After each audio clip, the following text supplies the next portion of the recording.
देखिए, हम अपनी मेहनत की गाढ़ी कमाई का पैसा पीपीएफ खाता में जमा करते हैं, लेकिन खुद ही कुछ ऐसी गलतियां कर बैठते हैं जिसके कारण इसकी मैच्योरिटी पर नकारात्मक प्रभाव पड़ता है और हम पीपीएफ अकाउंट का पूरी तरीके से फायदा नहीं उठा पाते हैं। तो वह कौन सी गलतियां हैं, आज की वीडियो में हम उसी की चर्चा करेंगे, तो वीडियो में अंत तक जरूर बने रहिए।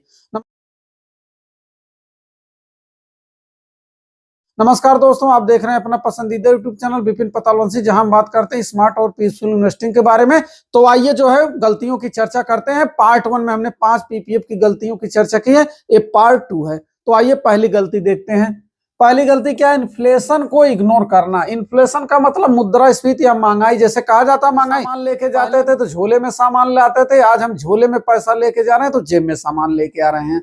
तो यही क्या है, पीपीएफ अकाउंट की सबसे बड़ी गलती इसको माना जाता है। जैसे हम पीपीएफ का रिटर्न देखते हैं, इसका जैसे इस समय ब्याज कितना चल रहा है, 7.1% पीए का, 7.1% पर एनम का इस पे जो है ब्याज दर है पीपीएफ। हम देख के तो बहुत खुश होते हैं, लेकिन अगर इसके रिटर्न की तुलना आज के इन्फ्लेशन से हम करेंगे, इन्फ्लेशन से करेंगे तो लगभग 6 से 7% के बीच में इसकी महंगाई भी आ जाती है। तो दोनों का अगर हम तुलना करेंगे तो रियल रिटर्न कितना आ जाएगा, लगभग मान ले कि 0 हो जाएगा। तो कहने का मतलब आपका पैसा तो बढ़ता दिखाई देगा, लेकिन वो वास्तव में बढ़ता नहीं, पावर आपकी बढ़ नहीं रही बल्कि क्या हो रही है, घट रही है। इसका मतलब परचेजिंग पावर का मतलब क्या है, जो सामान आज 10 लाख में आ रहा है, 15 साल बाद जब पीपीएफ की मैच्योरिटी हो जाएगी तो वही सामान 18 से 20 लाख में आएगा। तो कहने का मतलब यह है कि आपका पैसा बढ़ा नहीं, स्थिर रहा या एक प्रकार से घट गया। इसका सॉल्यूशन क्या है? इसका सॉल्यूशन यही है कि आपको पीपीएफ के भरोसे नहीं रहना। इसके अलावा आपको इन्फ्लेशन को बीट करने के लिए एसआईपी म्यूचुअल फंड की, या आप जो और बेहतर इसका टूल समझे उसको साथ में लेके चलेंगे, तब जाके इसकी महंगाई को क्या कर पाएंगे, बीट कर पाएंगे और अपने लिए एक अच्छा कार्पस जो है 15 साल बाद तैयार कर पाएंगे। कहने का मतलब पीपीएफ लीजिए, उसी के साथ एसआईपी अन्य जो है टूल लीजिए जिसमें इससे ज्यादा रिटर्न हो। तो पहली गलती। दूसरी गलती में आ जाते हैं, कौन सी गलती है? दूसरी गलती, 15 साल को बोझ समझना। अब ये कौन सी गलती है? जैसा हम जानते हैं पीपीएफ में लॉक इन पीरियड क्या होता है, 15 साल का होता है। हालांकि 3 साल बाद आप लोन ले सकते हैं और 7 साल बाद कुछ शर्तों के आधार पर इस खाते से पार्शियल विड्रॉल कर सकते हैं, लेकिन लॉक इन पीरियड जो है 15 साल का होता है, जिससे कई लोग सोचते हैं हमारा पैसा 15 साल के लिए क्या है, फंस गया है। यह पीपीएफ अकाउंट की बहुत बड़ी गलतफहमी है। क्यों? क्योंकि 15 साल बोझ नहीं है, कंपाउंडिंग का यही क्या है, मौका है। यही पीपीएफ की असली ताकत है, लंबा समय जिससे आपको क्या मिलता है, ब्याज ज्यादा मिलता है। यही लोग, जैसे हम छोटी इनकम बचा रहे हैं तो लंबे समय में क्या होता है, ये बड़ा फंड बन जाता है। जो लोग आज इसको बोझ मानते हैं, बाद में वही कहते हैं कि काश मैंने पीपीएफ अकाउंट में पैसा पहले से जमा किया होता तो आज जो है मेरी स्थिति बहुत अच्छी रहती। कहने का मतलब है कि यह बोझ नहीं, हमारे फाइनेंशियल लाइफ की क्या है, नींव है। आइए हम पीपीएफ अकाउंट की तीसरी गलती के बारे में चर्चा करते हैं। तीसरी गलती क्या है? पीपीएफ गारंटीड है बोलकर सो जाना। सो जाने का मतलब निश्चिंत हो जाना। देखिए, पीपीएफ सेफ है, गवर्नमेंट बैक्ड जरूर है, लेकिन इसका मतलब यह नहीं है कि आप निश्चिंत होकर सो जाएं, क्योंकि इसमें रिटर्न की गारंटी नहीं है, सिर्फ सुरक्षा की गारंटी है। कारण क्या है रिटर्न की गारंटी नहीं है? क्योंकि ब्याज दर हर 3 महीने में बदलती रहती है। आज 7.1% है, तो हो सकता है कल 6% हो जाए या बढ़ भी सकती है।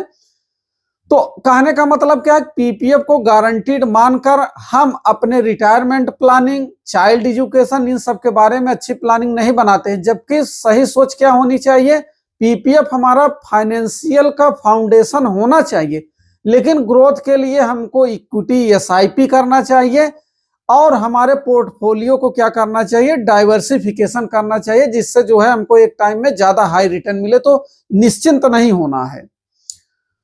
ये जो है हम पीपीएफ अकाउंट की चौथी गलती के बारे में चर्चा करते हैं। चौथी गलती क्या है? ब्लाइंड कॉपी करना। ब्लाइंड कॉपी करने का मतलब किसी को देख के काम करें। देखिए, कई लोग होते हैं पीपीएफ में सक्सेस स्टोरी देख लेते हैं अपने रिश्तेदार यार मित्र की, तो यही सोच लेते हैं कि अगर उसने इतनी जल्दी लाखों करोड़ों का कार्पस बनाया है तो मैं भी वही करूंगा जिससे मेरा भी उसी की तरीके बन जाए। लेकिन यह जानते रहिए वह बिना खुद की स्थिति, अगर आप अपनी स्थिति का आकलन नहीं करेंगे, टाइम होराइजन नहीं देखेंगे, किसी दूसरे का पैटर्न फॉलो कर लेते हैं तो आपको बाद में नुकसान भी हो सकता है। अब इसमें तुलना कैसे है? अब हो सकता है कि उसकी इनकम डिफरेंट हो, आपसे ज्यादा इनकम हो, आपसे पहले उसने इन्वेस्टमेंट शुरू किया हो, तो टाइमिंग का फर्क हो सकता है। इसके अलावा उसने जब इन्वेस्ट किया इन्फ्लेशन रेट दूसरा रहा हो, इसके अलावा पीपीएफ में हो सकता है ब्याज दर ज्यादा रहा हो, तो रियल रिटर्न में भी इन सब का क्या प्रभाव पड़ेगा? अंतर हो जाएगा। तो कॉपी करने से जरूरी नहीं कि जितना रिटर्न आपको मिला है उतना उतना उसको मिला तो उतना आपको भी मिल जाए। तो इसके लिए क्या करेंगे? मेंटली रूप से हमको इसके लिए भी प्रिपेयर रहना पड़ेगा। आइए पीपीएफ अकाउंट की पांचवी बड़ी गलती देखते हैं। तो पांचवी बड़ी गलती क्या? नामनी को भूल जाना। कहने का मतलब है कि अपने पीपीएफ अकाउंट में नामनी को ऐड न करना। नामनी कौन होता है? नामनी वह व्यक्ति होता है जिसे अकाउंट होल्डर की डेथ होने पर पूरा पैसा नामनी को मिलता है। अगर आपने नामनी अपने पीपीएफ अकाउंट में ऐड किया है तो कोई घटना होने पे आपका पूरा पैसा आपके नामनी के खाते में एकदम आसानी से ट्रांसफर हो जाएगा, चाहे बैंक में खाता आप कराओ चाहे पोस्ट ऑफिस में। लेकिन बाय द वे अगर आपने नामनी ऐड नहीं किया है तो फिर बैंक पोस्ट ऑफिस को बहुत दिक्कत होगी कि किसको पैसा देना है, फिर उत्तराधिकार में क्या क्या डॉक्यूमेंट्स लगेगा, पूरा मतलब जिसको पैसा लेना है उसको इधर उधर बहुत दिक्कत होगी। ये मान के चलिए को बहुत समस्या होने वाली है। तो इसके लिए करेंगे क्या? अकाउंट खोलते समय आपने अगर नामनी ऐड नहीं किया है तो देखिए कोई ऐसे टेक्निकल इश्यू तो नहीं, आप पैसा नहीं जमा कर पाएंगे, अपना अकाउंट रन नहीं कर पाएंगे, ऐसा कुछ होने वाला नहीं है। लेकिन भविष्य में जो है बहुत लीगल हेडेक होने वाला आपको, आपसे जुड़े हुए लोगों के लिए। तो इसके लिए क्या करना चाहिए? अपने पीपीएफ अकाउंट को चेक करें, अगर उसमें नामनी नहीं है तो तुरंत ऐड करें, चाहे अपने आप से ऑनलाइन भी हो जाता है, ऑनलाइन ना कर पाए तो जो है बैंक या पोस्ट ऑफिस जहां खाता वहां जाके इसको जरूर करें। तो उम्मीद करता हूं वीडियो पसंद आया होगा, तो चैनल को लाइक करें, सब्सक्राइब करें। मिलते हैं अगले किसी वीडियो में। जय हिंद, जय भारत।